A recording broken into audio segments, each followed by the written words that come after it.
वार्तांकन रोखठोक बातमी. अंत्रोळीकर नगरातील घरफोडी उघडकीस 14 लाखांचा मुद्देमाल हस्तगत.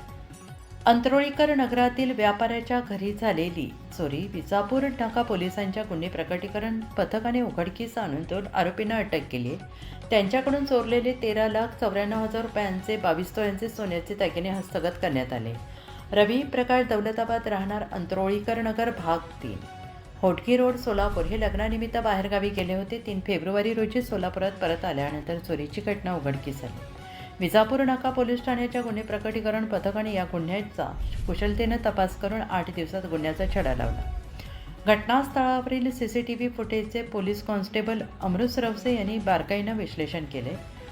तांत्रिक माहितीच्या आधारे आरोपी पारशीविहीर परिसरात येणार असल्याची खात्रीशीर माहिती मिळताच पोलिसांनी तिथे सापळा रचला. अंकित उर्फ अंकुश लक्ष्मण वाल्मिकी, वय वर्ष 34, राहणार पुणे, सध्या राहणार सोलापूर, आणि त्याच्यासोबत असलेल्या एका विधी संघर्षग्रस्त बालकाला पोलिसांनी ताब्यात घेतले आणि त्यांच्याकडून गुन्ह्याची कबुली मिळवण्यात आली. त्यांच्याकडून 63 ग्रामचा सोन्याचा हार, 50 ग्रामचा नेकलेस, सोन्याच्या बांगड्या, विविध प्रकारच्या अंगठ्या, पोवळ्या, रुबी, लसुनी, ओम, कर्णफुले, टॉप्स आदी सोन्याची नाणी, 90,000 रुपये किमतीचा सॅमसंग S23 अल्ट्रा मोबाईल असा एकूण 13,94,000 रुपयांचा ऐवज हस्तगत केला. सदरची कामगिरी पोलीस आयुक्त M. राजकुमार, पोलीस उपायुक्त विजय कबाडे, सहाय्यक पोलीस आयुक्त दिलीप पवार, पोलीस निरीक्षक दादा गायकवाड, सुशांत वराळे यांच्या मार्गदर्शनाखाली सहाय्यक पोलीस निरीक्षक गायकवाड, अप्पा पवार, सचिन हार, अजय परदेशी, गणेश शिर्के, लक्ष्मीकांत फुटाणे, समाधान मारकड, अमृत सुरवसे,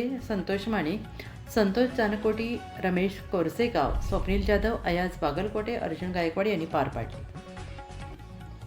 महाराष्ट्रातील महत्त्वाच्या आणि ताज्या बातम्या पाहण्यासाठी आमच्या जय हो न्यूज चॅनलला सबस्क्राईब करा आणि बेल आयकॉन प्रेस करा.